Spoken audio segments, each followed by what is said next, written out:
Welcome to another lesson, and in this lesson we are going to be discussing future tense. But before we do that, we have a question by one of the subscribers, Adam Lasry. So in my previous video, which was on Hindi slangs or Indian slangs, I had taught you some common slangs which occur in daily speech. There, one of the words was must, which means awesome, amazing, or basically superlative. So Adam has asked if the word must means the same in the Bollywood song Tere Mast Mast Do Nain. The answer is yes, it means the same. Must can mean beautiful, amazing, lovely, great. So nain means eyes, and tere mast do nain means your two beautiful eyes. So must there means beautiful. Now let's move on with today's lesson. So हमारा आज का शब्द है, that is our word of the day is खुशी. खुशी, which is a feminine noun meaning happiness. Let's look at some examples. We have one of the most common expressions as I example today. The English equivalent is it was pleasure to meet you or it was nice to meet you. So I have 4 sentences and different tenses here using the word खुशी. आपसे मिलकर खुशी होती है. That is the first one. आपसे मिलकर खुशी होती है. That means it is always a pleasure to meet you.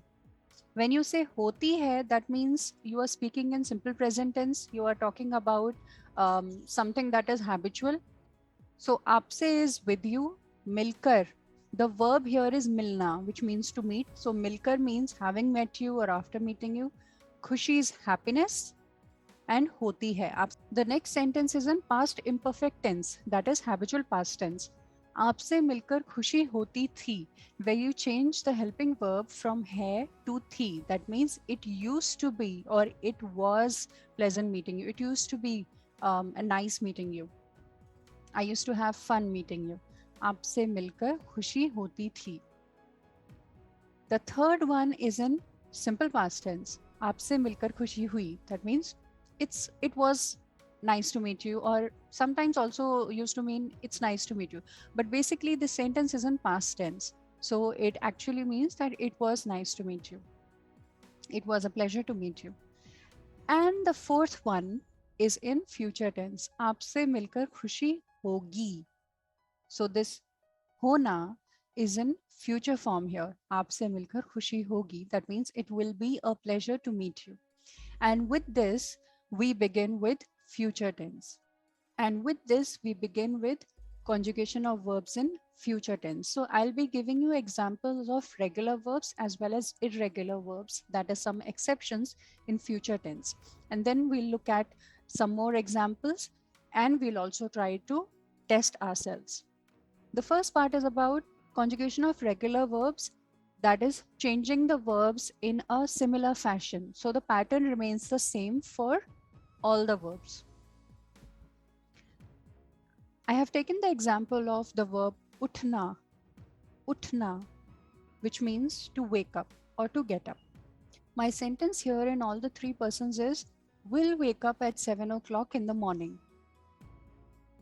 So in the first person we have मैं कल सुबह 7 बजे उठूंगा और उठूंगी.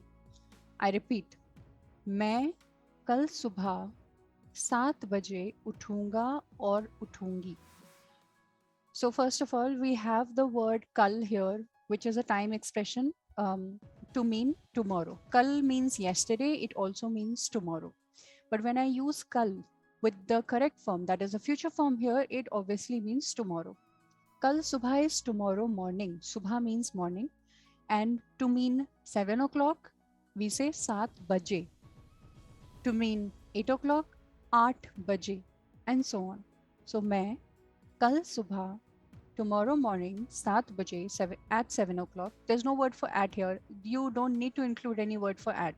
You simply say 7 baje to mean at 7 o'clock. Uthunga means will wake up. Now very carefully follow the rule here. You remove the suffix na from the verb. You are left with the root verb, that is ut, and then you add the sound for first person, and then add the suffix ga for male and gi for female. ऊँगा, उठूंगी. मैं कल सुबह 7 बजे उठूंगा. I'll wake up at 7 o'clock in the morning tomorrow.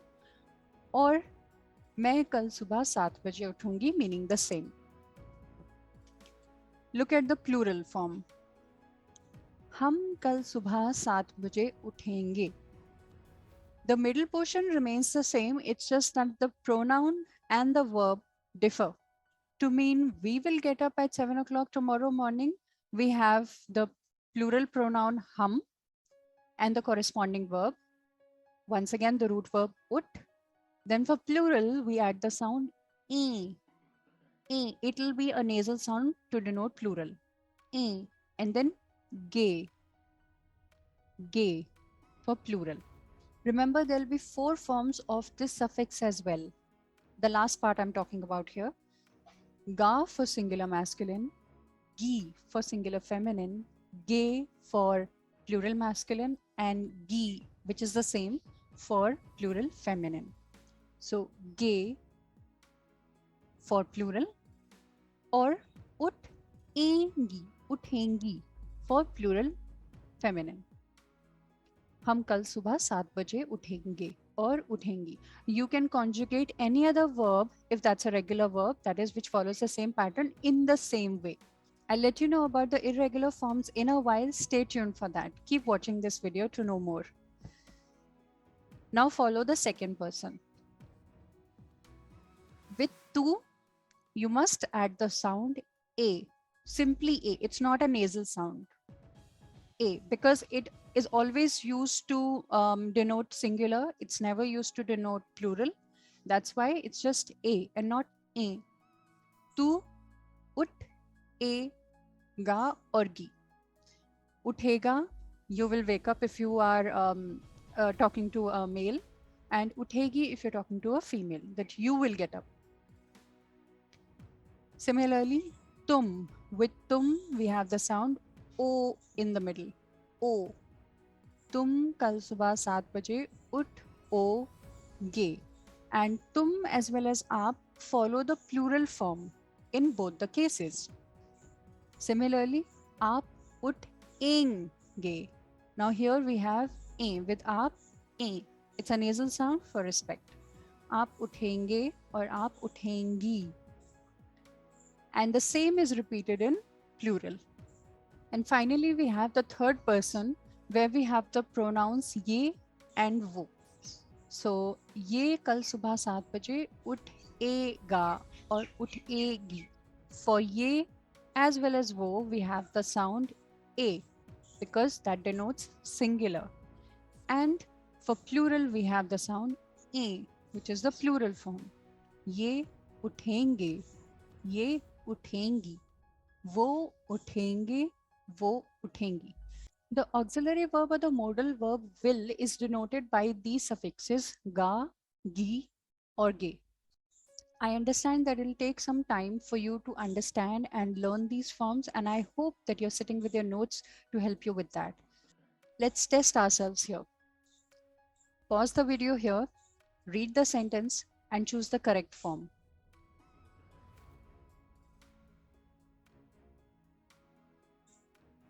She'll drive the car. Which is the correct form in Hindi to mean she'll drive the car? The correct sentence is वो गाड़ी चलाएगी. वो गाड़ी चलाएगी. That is the first one. गाड़ी meaning car, and to drive a vehicle is chalana. The verb is chalana. So when you remove na, you are left with chala. Chala. And then chala a. The sound a with wo, and then add gi because it's a female. वो गाड़ी चलाएगी, वो गाड़ी चलाएगा to mean he'll drive the car. Let's look at some more examples here. जैसे क्या तुम मेरे साथ चलोगे और क्या तुम मेरे साथ चलोगी.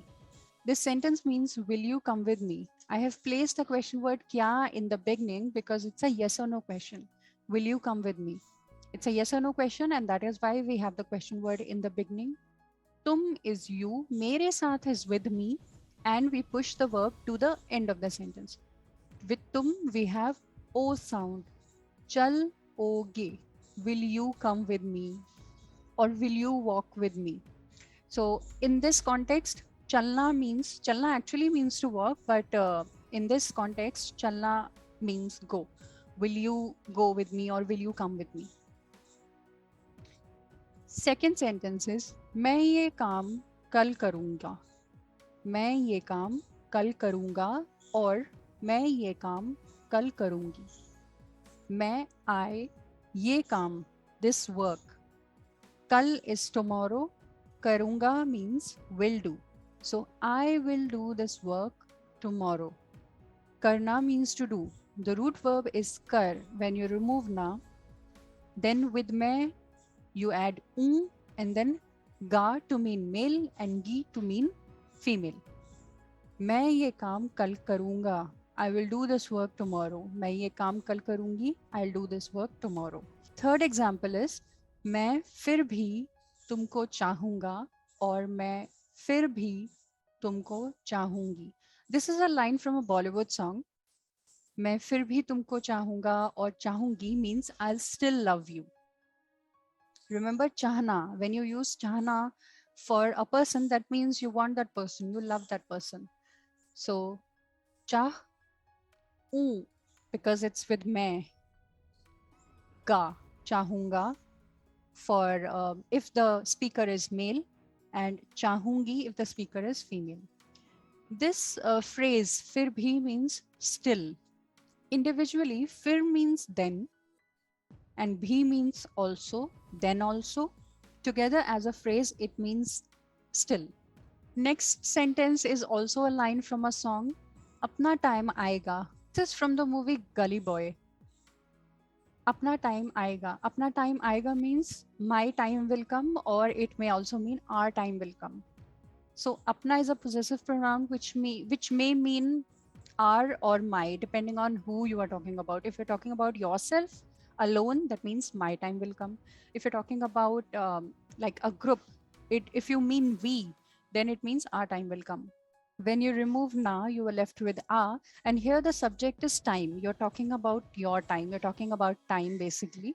So which is considered as a third person. There you add a sound. Remember a sound. Don't worry about the spelling. It can be e or it can be ye. It doesn't matter. In Hindi, what matters is that in Hindi, in Devanagari script, it should be this a. A. The pronunciation is a. Aega. Aega. Apna time aega. Always aega, never aegi, because the word time is considered masculine. And the last example here is sab theek hoga. Sab theek hoga, which means everything will be fine, or sab theek ho jayega. Here hoga is one verb and ho jayega is a conjunct verb, a combination of two verbs. Look at the last sentence again. Sab theek hoga. Sab means everything. Theek means fine, good. Hoga. Hona means to be. So hoga means will be. Focus that when you remove na from hona, you're left with ho, but there's no sound added. There's no no a, no e, or no o. Because this verb here, hona, is an irregular verb, and I'll come to irregular verb in a short while. Sab theek hoga. Remember that this form will remain the same. That is, this sentence will remain the same. It will never be sab theek hogi. The subject here is sub, so the right form of the verb must be used to match the gender. Sab theek hoga is the correct sentence. Or if you want to frame the same sentence, but this time using a conjunct verb, then use the verb ho jana. Ho jana. Hona means to be, ho jana also means to be. It means both the verbs will be conjugated. However, the focus will be on the first verb. You remove na from the first one and then conjugate the second one according to the tense. Ho, ja, a, because this is third person singular. Ho, ja, ga. And now, keeping the last example in mind, we come to the conjugation of irregular verbs. So as far as future tense is concerned, we have three irregular verbs here which don't follow the same pattern as regular verbs. The first verb is lena, which means to take. The second is dena, which means to give. And the third verb is hona, which means to be. These three are irregular verbs in future tense. How? Let's look at the forms. Following the earlier pattern, that is of regular verbs, this verb here should be, if you want to say I will take, then this here should be मैं लेऊंगा, because you begin with the root verb first, then you add the sound, and finally ending with the suffix. It should be लेऊंगा. However, it's not. It's simply लूंगा, लूंगा, or लूंगी if you are a female. I'll take. मैं लूंगा, I'll take, मैं लूंगी, I'll take. Similarly, for देना also, it's not देऊंगा, it's दूंगा or दूंगी. And similarly, not होऊंगा, but होऊंगा or होंगी. And if you know Devanagari, then you follow these. Now for second person, and specifically with तुम, according to the previous rule, it should be लेओगे or लेओगी. However, it's not. It's directly loge, l, o, the sound o with tum and ge. It can also be ge or gey.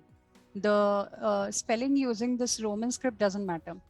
Loge or logi. Tum loge is you will take. Tum logi is you will take. Tum doge, you'll give. Tum dogi, you'll give. Tum hoge, you will be, or tum hogi, you will be. Then in the third row, we have third person singular, that is with ye and wo. Once again, according to the previous rule, it should be le ega and le egi, but we don't, you can say that we don't have the root verb here. We begin with the l sound, l, a because it's the third person singular, ga for masculine and gi for feminine. Ye lega, he will take, or ye legi, she will take. Similarly, wo lega, wo legi. Then ye dega, ye degi. Wo dega, wo degi. And ye hoga, ye hogi. She will be, he will be, or wo hoga, or wo hogi. He will be or she will be. And finally, in the final row, we have first person, second person, as well as a third person plural. So with hum, aap, as well as ye and wo in the plural, we use the e sound. For example, hum lenge, not hum leenge, but hum lenge. We will take. Hum lengi, we will take. Similarly, now I'll use another pronoun here. Aap denge, you will give. Aap dengi, you will give. And here it's not hoenge, but honge. So there's no en, it's just the sound. So let's say I'll take the last form, that is the last pronoun.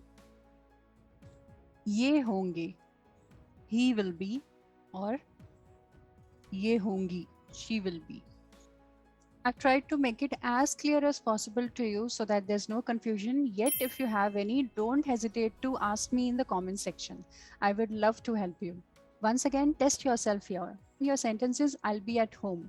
What will be the Hindi equivalent of this English sentence? Pause the video and identify.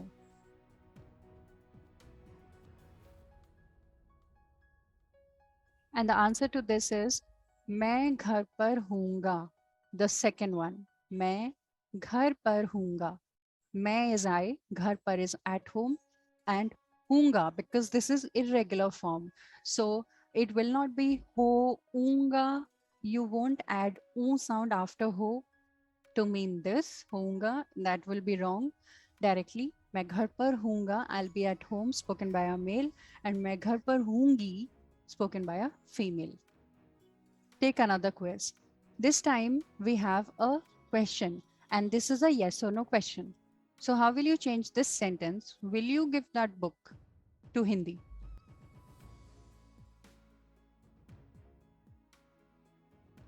And the correct answer is, क्या तुम मुझे वो किताब दोगे? और क्या तुम मुझे वो किताब दोगी? I have inserted the informal pronoun tum for you here. So you must remember that the sound that is added with tum is o. Tum doge. Tum dogi. Since it's a yes or no question, we begin with kya. Kya tum, will you, mujhe, that is to me, wo kitab, that book, doge, will you give that book to me? That was the last quiz. Revise your notes and don't forget to subscribe the channel for more lessons. Before you go, do like the video and you may check out other lessons listed here. I'll see you in the next lesson. Shukriya.